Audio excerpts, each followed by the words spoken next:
In this lesson, we'll go through what a knowledge graph means and how they help represent and retrieve relationships from your data. You'll then explore the data set you'll work on to build a knowledge graph. Let's dive in. So what is a knowledge graph? We're going to take a step back for a moment and reflect on relational databases and what a relational schema looks like. We all probably are familiar with some scenario like this, where there'll be some table on the left and some table on the right, and this table in the middle that is the join table that allows for multiple connections between the persons and the products in this particular example. So let's think about these two tables with the join table. If you ask a question like, what products has this person purchased? You would first start with the person table and select this person here. It's identified by ABK. And of course, you do a join over to the person product table, and you'd see that the person product table has a join between the ABK and some chair, ABK and a lamp, ABK and a desk. Fantastic. One more join across from the person to the person product to the product table. Now you've got a complete answer where from ABK, you can see that here's the products that ABK has purchased, this chair, lamp, and a desk, and you can get the details about those purchases. What if you extended that question and you asked who else bought products that ABK bought? Well, you start with the same joins, going from ABK to the products, and then you would join back to the person product table, and from there, back to the person table, and now you would get this person EE, who's bought some products that ABK also bought. But notice that EE has also bought one extra product. That's interesting. So we could probably extend this one more step and ask, well, what product should we recommend that ABK buy next? Now, this is kind of the basics of doing a recommendation query. If you've got some purchase pattern from ABK that matches a purchase pattern from some other person or other group of people, the thing you want to recommend to ABK is what that other group of people bought that ABK has not. So the same joins apply from ABK through to the products, back to the other people that have bought those products. There's too many joins. It's getting a little confusing. There's actually a nicer way to actually think about this and to query this. Let's turn this into a graph. The first step is to just drop all the records that don't matter. All those gray records that weren't part of the original query, let's put those aside for the moment and focus on the records that we know about, that are part of the data set so far that matters for this query about recommending something to ABK. Get rid of all the join table records in the middle, turn those into arrows connecting ABK directly over to the products that he's purchased, and the same thing for EE over to the products that they have purchased. And now just rearrange the records a little bit. So you've got ABK on one side, EE on the other side. And now it looks much nicer. It's much easier to understand what's going on. Both ABK and EE are connected to these products in the middle. But then also, this person EE is connected to another product that has no connection to ABK. You can start to turn this into a query by rephrasing it as a pattern match. Starting with ABK on the left side, you can describe a query in a query language called Cypher, where it looks a little bit like SQL if SQL had pattern matching abilities. So here we're going to describe a pattern that describes the data records that you want to find. We're going to match from the data record that we're going to call ABK that has a label of person and that has a property with the name key where the value of it is ABK.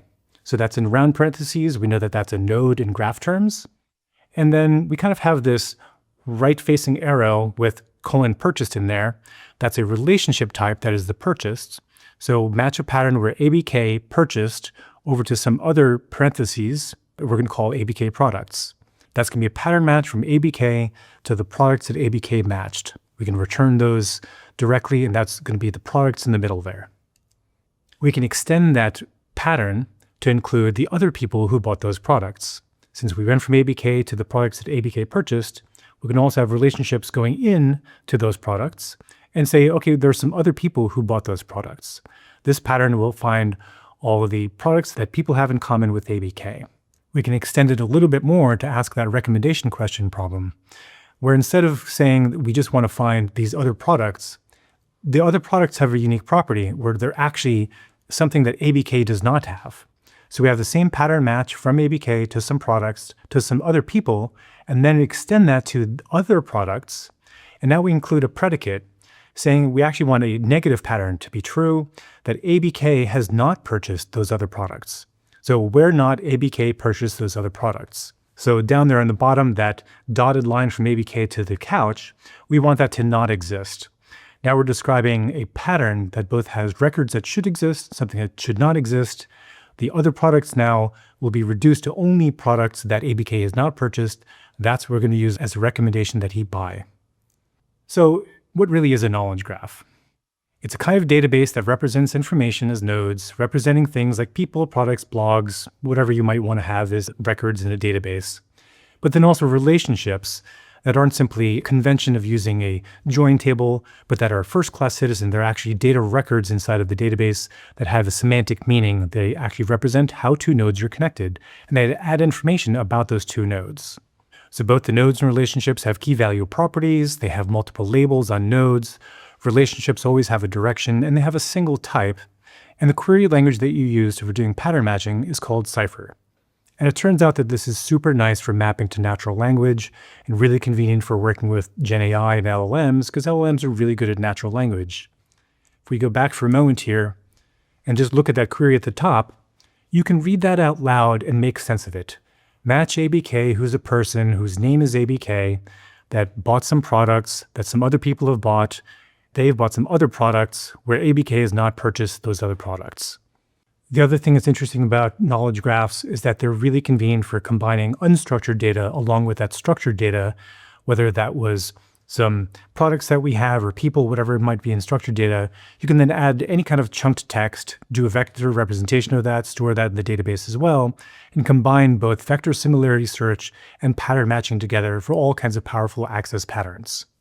So for example, if you want to do root cause analysis, and you imagine that you're a furniture manufacturer, looking to understand customer complaints about your products. So you turn to your team of experts, data engineering, data analysis team, and say, hey, could you do some root cause analysis? I've heard a lot of complaints out on the internet about our products. Let's try to figure out what's going on. So the root cause analysis would include questions like which products have the most issues, and then based on those products, well, what part of the product is the actual problem? And then you might want to ask a question like, is there a problem with the part itself? Perhaps there are other things that are going on. People just don't like the product. But if you can take corrective measures, it would be because there's something either in the manufacturing process. What you're looking for here is for corrective measures that you can take. Do root cause analysis for something you can improve. So if it's a design problem, you could turn that over to the design team. They could take a look at what people's complaints are about. But if it's a manufacturing problem or a problem with a part somewhere, you can do some analysis on that, find the part problem, and either swap out the part for a new one or figure out how to improve the process itself. So as a data engineer, if you were handed this task, you would start with the usual thing. Ask some clarifying questions. Why are we really doing this? You want to be able to understand that there's possible manufacturing problems in the supply chain. Cool, okay. Second question is, or if that's what we want to find out, what data is available that we can do this analysis with? So it turns out in this scenario, we've got a bill of materials, some CSV files that connect the product all the way to the suppliers from those products. Maybe it came from some spreadsheets, maybe it came from some relational database that isn't really suited for doing analysis. That's okay too. And you also have some data from user reviews that you scraped from some websites on the internet. You want to be able to combine those into one data set that you can then do some analysis on. So to do that analysis, you're going to build a knowledge graph that connects all the data. So here's what the target data model is going to look like. On the left, in the sort of beige boxes over there, you see the CSV files that are available. Each one of those is going to turn into nodes in the graph or relationships in the graph. That's going to be the kind of what we're going to call the domain graph. On the right-hand side, on the bottom there, you also see some beige boxes that represents markdown files. Those markdown files are going to be chunked up. They're going to create some documents inside of the graph as well. And then all of this is going to get connected. We'll look at some of the details as we actually go through doing the agent descriptions themselves. But what I want to call out here for you right now is that these are really very connected, but also very distinct parts of the graph. We've got the data sources, the structured data on the one side there. That's going to turn into what we call the domain graph. So that's the structured data that we know that we can query with pattern matching. On the other side, the unstructured data sources are not going to be queried in the same way, and they're not going to be imported in the same way either. So they're going to turn into what we call the lexical graph, which represents the original textual data, plus also the structure around that textual data. To connect those two pieces, the unstructured data and the structured data, we've got this part in the middle that we're going to call the subject graph.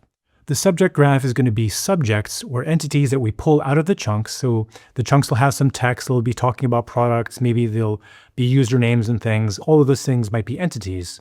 We're going to find those, call those things subjects.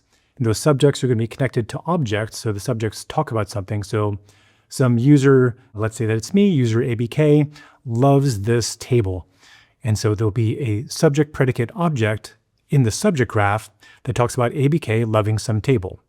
That also, because ABK loves a table, the table can correspond with the product that we have in the structured data.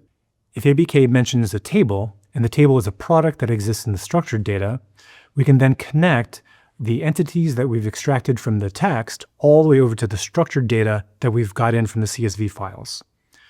Don't worry, we're going to do this step by step.